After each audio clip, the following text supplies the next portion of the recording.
جب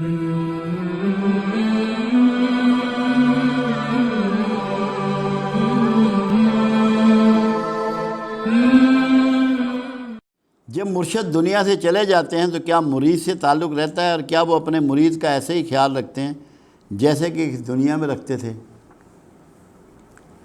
اس کی بہت سی مثالیں موجود ہیں جو ہمیں سمجھنی ہیں۔ سب سے پہلی مثال جو اس کی قائم ہوئی، علی بن عثمان حجویری علیہ رحمت پہ قبض کی کیفیت تعبیر ہوئی۔ قبض یہ ہوتا ہے کہ جو مشاہدات ہو رہے ہوتے ہیں، جو پیغامات آ رہے ہوتے ہیں، جو الہامات ہو رہے ہوتے ہیں، جو وجدان ہو رہا ہوتا ہے، وہ رک جاتا ہے، قبض کر لیا جاتا ہے۔ تو آپ نے کیا کیا اس سے نکلنے کے لیے؟ 125 زندہ ولیوں کے پاس گئے، 125 زندہ ولیوں کے پاس گئے، اور 135 ان ولیوں کے پاس گئے جو قبروں میں تھے۔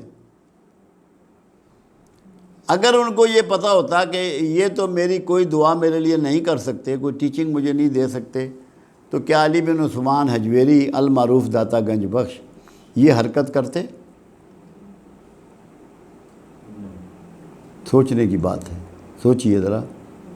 اس کا مطلب یہ ہے کہ انہیں پتہ تھا کہ یہ میرے لیے دعا بھی کر سکتے ہیں اور میرے لیے کوئی ٹیچنگ کا یا کوئی طریقے کا اندازہ بھی بنا سکتے ہیں۔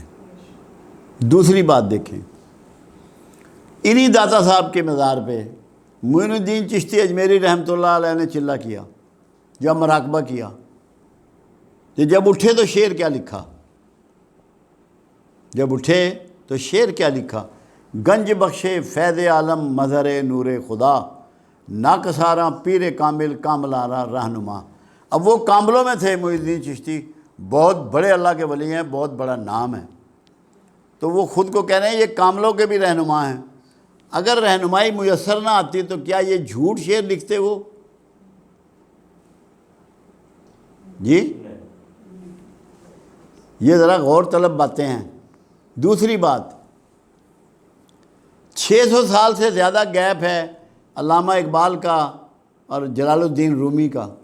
ان کو مرشد مان رہے ہیں، ان سے ٹیچنگ لے رہے ہیں، ان سے دعائیں لے رہے ہیں، ان سے گائیڈنس لے رہے ہیں۔ میاں محمد بخش رحمۃ اللہ علیہ کا پیر شاہ غازی سے 350 سال سے زیادہ کا فاصلہ ہے، وہ ان کو مرشد مان رہے ہیں، وہیں دفن ہو رہے ہیں، ٹیچنگ لے رہے ہیں۔ کیونکہ رسول اللہ صلی اللہ علیہ وسلم کے مطابق سچے خواب نبوت کا 46واں حصہ ہیں، جاری رہیں گے، الہام جاری رہے گا، القاء جاری رہے گا، وجدان جاری رہے گا۔ یہ سارے نالج کے سورس ہیں، صرف وہی اللہ نے موقوف کی جو کہ نبیوں کو آتی ہے، صرف وہ مخصوص ہے پیغمبران کے لیے، وہ موقوف کی۔ باقی سارے سلسلے جن سے علم آ رہا ہے، ادراک آ رہا ہے، روحانیت آ رہی ہے، حکمت آ رہی ہے، دانائی آ رہی ہے، وہ جاری ہیں۔ میں اب ذاتی بات آپ کو کر دوں اس میں، آج مجھے کرنی نہیں چاہیے، کبھی نہیں کی۔ الحمدللہ پروردگار عالم نے اپنے ایسے بندوں کے ذریعے جو عظیم اولیاء میں شمار ہوتے ہیں میری ٹیچنگ کی ہے، میری رہنمائی کی ہے، میرے لیے دعائیں کی ہیں۔ میں اپنی بات کر رہا ہوں، مجھے کرنی نہیں چاہیے، میں نے کبھی نہیں اس طرح کی بات کی۔ مجھے تو اس معاملے میں وہم ہی کوئی نہیں ہے، کوئی وہم نہیں ہے، کوئی وسوسہ نہیں ہے، یہ جاری ہے، جاری رہے گی۔ شاعر لوگ رومی کے مزار پہ جاتے رہے ہیں کہ ہمارے شعروں میں جان پڑ جائے، ہماری شاعری بہتر ہو جائے۔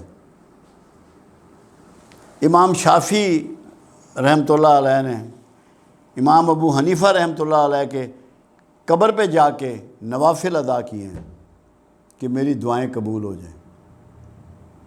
تو اگر ان لوگوں کا رول نہیں ہے، یہ دوسرے مردوں کی طرح ہیں، تو پھر تو بات نہیں بنے گی۔ تو یہ لوگ اپنی قبروں میں بھی دعائیں کرتے ہیں اور آپ کی تعلیم و تربیت کا بھی بندوبست کرتے ہیں۔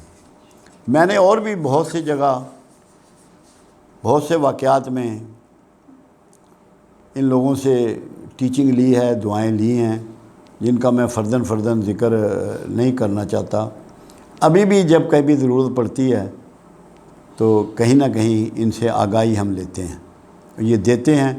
لوگوں کے مختلف نظریات ہیں، بہت سارے لوگ ان سب کو مردہ سمجھتے ہیں، وہ سمجھتے رہیں۔